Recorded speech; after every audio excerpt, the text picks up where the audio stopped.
నా ప్రోగ్రాం కూడా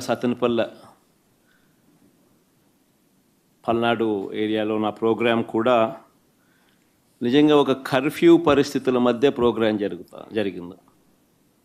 ఆశ్చర్యం కలిగించే విషయం, అసలు ప్రజలను లేదా మా పార్టీ కార్యకర్తలను పరామర్శించడం అన్నది ఒక ప్రతిపక్ష నాయకుడు చేస్తే తప్ప అని అడుగుతా ఉన్నా. చంద్రబాబు నాయుడు గారిని సూటిగా ఈ ప్రశ్న అడుగుతా ఉన్నా.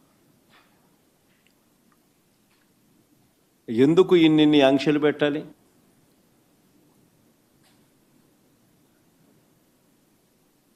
ఎందుకు పోలీసులను ఎక్కడ పడితే అక్కడ పెట్టి ప్రోగ్రాంకి ఎవరు రాకూడదు అని చెప్పి ఆదేశాలు జారీ చేసి, ఎందుకు వచ్చిన వాళ్ళందరి మీద కూడా ఎక్కడికక్కడ కట్టడి చేసే కార్యక్రమం ఎందుకు చేయాల్సి వచ్చింది? చంద్రబాబు గారు నోట్లో నుంచి ఇటువంటి మాటలు వచ్చినాయి కాబట్టే ఎన్ని అడ్డంకులు క్రియేట్ చేసినా ప్రజల్లోనూ కార్యకర్తల్లోనూ ఒక విప్లవం వచ్చింది. నిన్న ప్రోగ్రాం ఎలా జరిగింది అన్నదానికి నేను చెప్పాల్సిన పనిలా, బహుశా నాకన్నా కూడా మీ అందరికీ కూడా ఎక్కువ అవగాహన ఉంటుంది. కానీ ఒక ప్రతిపక్ష నాయకుడు ప్రజలను కలవడానికి వెళ్ళినప్పుడు కానీ, లేదా పార్టీ నాయకులను పరామర్శించడానికి వెళ్ళినప్పుడు కానీ ఎందుకు ఇలాంటి ఆంక్షలు విధించాలని అడుగుతా ఉన్నా. మొన్న పొగాకు రైతులకు సంబంధించి పొదిలి వెళ్తే నిజంగా అక్కడ కూడా ఆశ్చర్యం కలిగించే విషయం, పొగాకు రైతులు అష్టకష్టాలు పడతా ఉన్నారు. పండించిన పంటకు గిట్టుబాటు ధర రావడం లేదు. అలాంటి నేపథ్యంలో 2 ఆత్మహత్యలు జరిగాయి పరుచూరు, కొండేపిలో. ఇలాంటి పరిస్థితుల మధ్య అక్కడ జరుగుతూ ఉన్న పరిస్థితుల మధ్య రైతులకు సంఘీభావంగా ప్రతిపక్ష నాయకుడు అక్కడికి వెళ్తే ఆ కార్యక్రమంలో రైతులు, ప్రజలు పెద్ద ఎత్తున పాల్గొంటే దాదాపుగా 40,000 పైచిలుకు మంది ఆ కార్యక్రమంలో పాల్గొంటూ ఆ ప్రోగ్రాం జరుగుతూ ఉన్నప్పుడు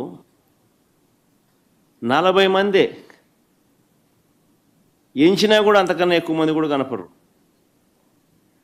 40 మందితో నువ్వు 40,000 మంది జరిగే ప్రోగ్రాం మీద రాళ్ళు వేయాలని ప్రయత్నం చేస్తావు. ఆశ్చర్యం కలిగించే విషయం అది. ఏం జరుగుతూ ఉంది? రైతుల సమస్యలు హైలైట్ కాకూడదా? రైతుల సమస్యల తరపున ఎవరు రైతుల తరపున మాట్లాడకూడదా? రైతులకు సంఘీభావంగా ఎవరు వెళ్ళకూడదా? రైతుల సమస్యలు అనేటివి ఎవరు పట్టించుకోకూడదా?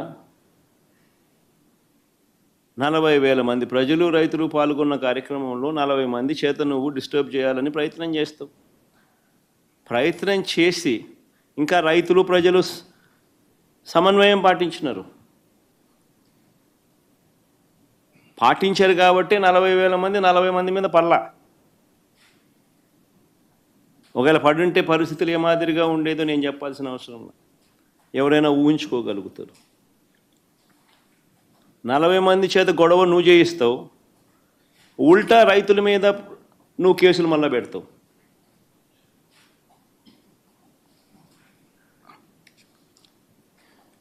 నేను అడుగుతా ఉన్నా చంద్రబాబు నాయుడు గారిని, ఎందుకు ఇంత భయపడతా ఉన్నావు?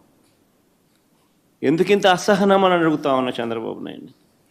ఈరోజు రాష్ట్రంలో ఏ పంటకు గిట్టుబాటు ధర రాని పరిస్థితిలో రైతు ఈరోజు వ్యవసాయం చేస్తూ ఉన్నాడు. వరి కొనుగోళ్లకు సంబంధించి రైతు 300 రూపాయలు తక్కువ రేటుకు ధాన్యం మొన్న అమ్ముకోవాల్సిన పరిస్థితి దళారులకు. చంద్రబాబు నాయుడు గారి పుణ్యాన వరి దగ్గర నుంచి మిరప, పత్తి, జొన్న, కందులు, మినుములు, పెసులు, మొక్కజొన్న, సజ్జలు, రాగులు, వేరుశెనగ, అరటి, చీని, కొక్కో, ఇప్పుడు పొగాకు, మామిడి కూడా. ప్రతి పంట కూడా ఏ పంటకు కనీస మద్దతు ధర రావడంలా. రైతులు అష్ట కష్టాలు పడతా ఉన్నారు. ఈ మధ్యకాలంలోనే పల్నాడు జిల్లాలో 2 ఆత్మహత్యలు పొగాకు రైతులకు సంబంధించి పల్నాడు కొండేపులో జరిగితే 2 రోజుల కిందట పల్నాడులో కూడా చిలకలూరుపేట నియోజకవర్గంలో, వినుకొండ నియోజకవర్గంలో 3, చిలకలూరుపేటలో 2, వినుకొండలో 1, మరో 3 ఆత్మహత్యలు చేసుకున్న పరిస్థితులు.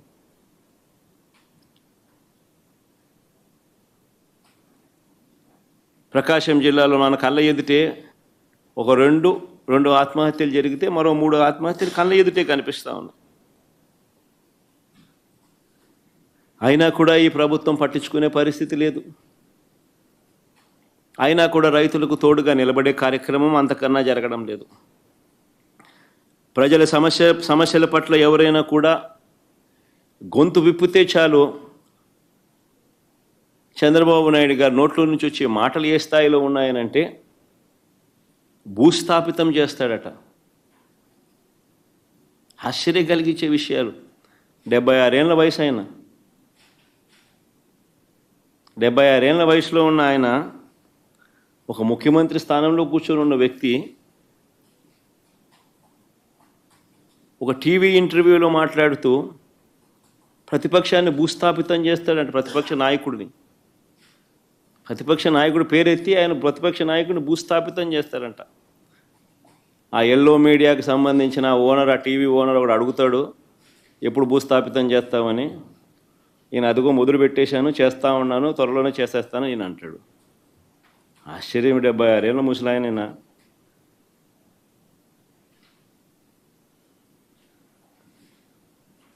ఈ వయసులో రెడ్ బుక్ రాజ్యాంగ పాలన ఏమిటి, ఈ బెదిరింపులేమిటి, వాడిని తొక్కుతా వీడిని తొక్కుతా అన్న మాటలు ఏమిటి? ప్రజలు ఏదో దేవుడు ప్రజలు దయదలిచి ఏదో అధికారం ఇచ్చారు. ఇచ్చిన అధికారంతో ప్రజలకు మంచి చేయడానికి పోయి, మంచి చేయాల్సింది పోయి, ఇచ్చిన హామీలను నెరవేర్చాల్సిన బాధ్యతను పక్కన పెట్టి అబద్ధాలతో, మోసాలతో పరిపాలన చేస్తూ వాటి గురించి ఎవరైనా ప్రశ్నిస్తే భూస్థాపితం చేస్తాను అనే మాటలు మాట్లాడుతూ ఉన్నాడు ఈ వ్యక్తి.